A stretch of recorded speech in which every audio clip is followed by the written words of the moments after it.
Tenga listo el tinto, que ya vienen los huevos revueltos y con la receta de más de 5.000 jóvenes sobre qué quieren sobre el futuro del país. Desde la redacción de La Silla Vacía, soy Tatiana Duque. Es jueves 15 de febrero.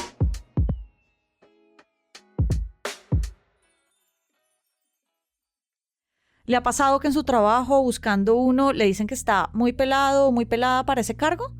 ¿O que usted está muy chiquita para estar dando las opiniones que da? Esa es una realidad para miles de jóvenes en Colombia.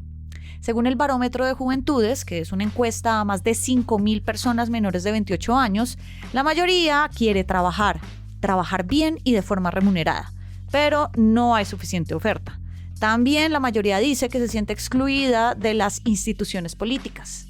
Y si bien hay avances desde los gobiernos, ya hubo elecciones juveniles y esta población tiene hasta su viceministerio, todavía la brecha es enorme.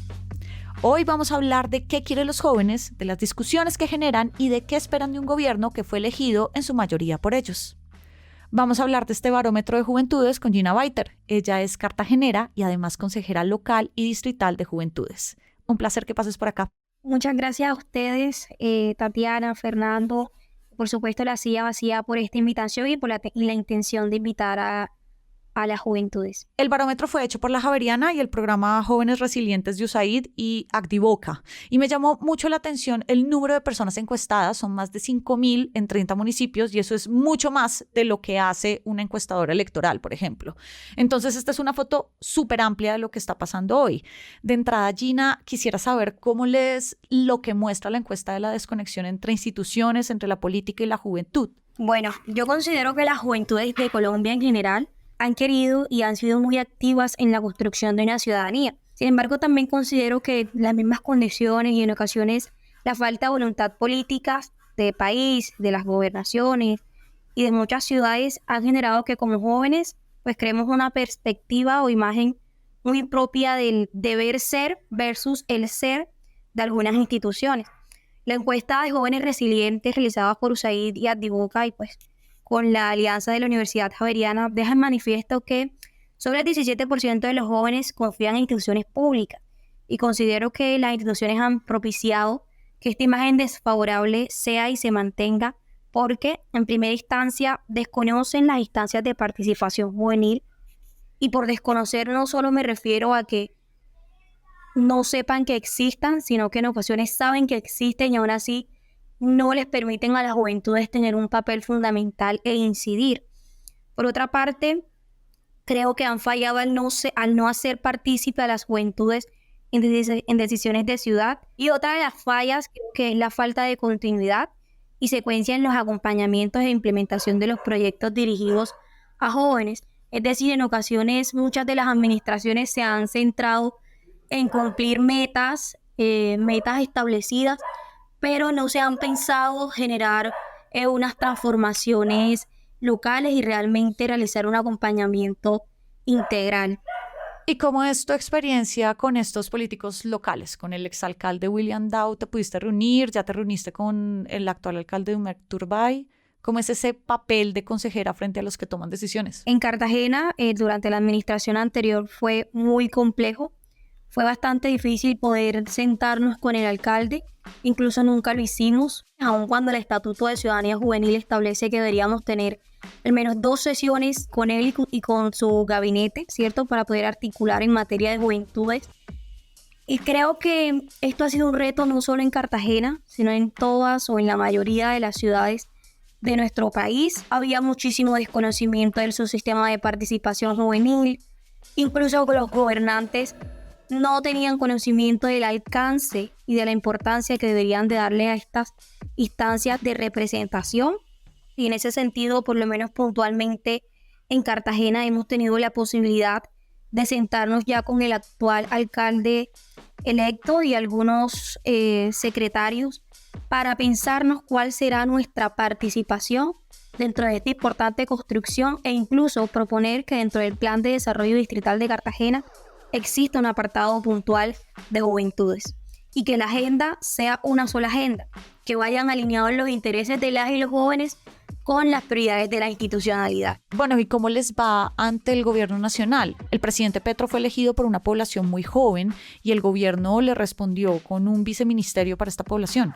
Cabe decir que a nivel nacional hay un primer borrador de la Política Pública Nacional de Juventudes que Colombia Joven presentó y que ahora es labor, por supuesto, del Viceministerio de Juventud avanzar en dicha apuesta. El Viceministerio ha tenido espacios de escucha y diálogo con el Subsistema Nacional de Juventudes, pero también he visto con preocupación y por experiencia propia incluso a los jóvenes de dicha instancia protestar porque el Estatuto de Ciudadanía Juvenil no se cumple a cabalidad.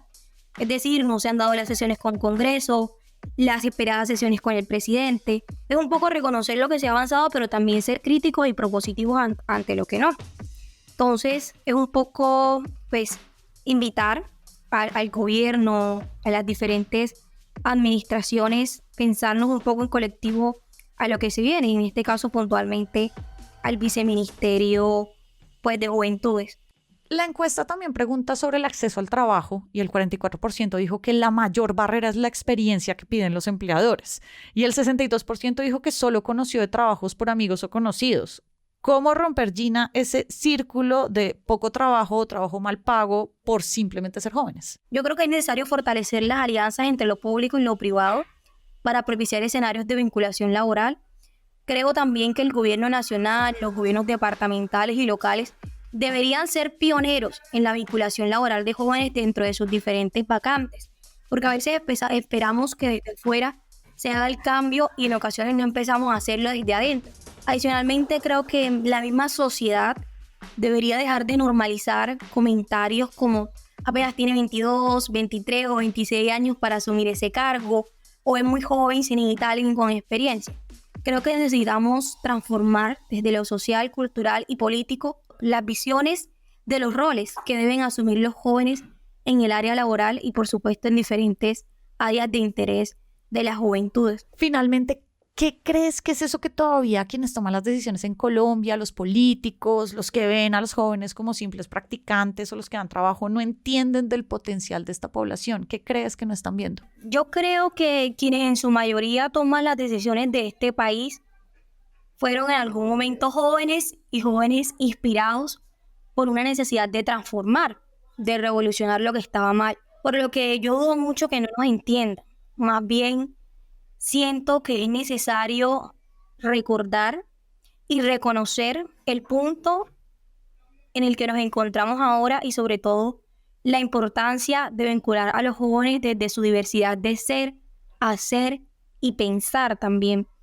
Yo creo que la Política Pública Nacional de Juventudes se convierta pronto en una realidad, que el gobierno nacional, departamentales y locales concerten con los jóvenes desde sus diferentes representaciones, por supuesto sin desconocer el subsistema de participación juvenil, y lograr que las agendas sean una sola desde lo que prioriza realmente la mayoría de este país. La encuesta completa va a estar en la descripción de este episodio. Gina, muchas gracias por pasar por acá. A ustedes muchísimas gracias por esta invitación, por la intención de escuchar voces jóvenes con intención de transformar. Y arranca el día con estas movidas. El exalcalde de Medellín, Daniel Quintero, reiteró que no participó en política en la campaña presidencial. Lo dijo ante la Procuraduría en su primer día de juicio disciplinario.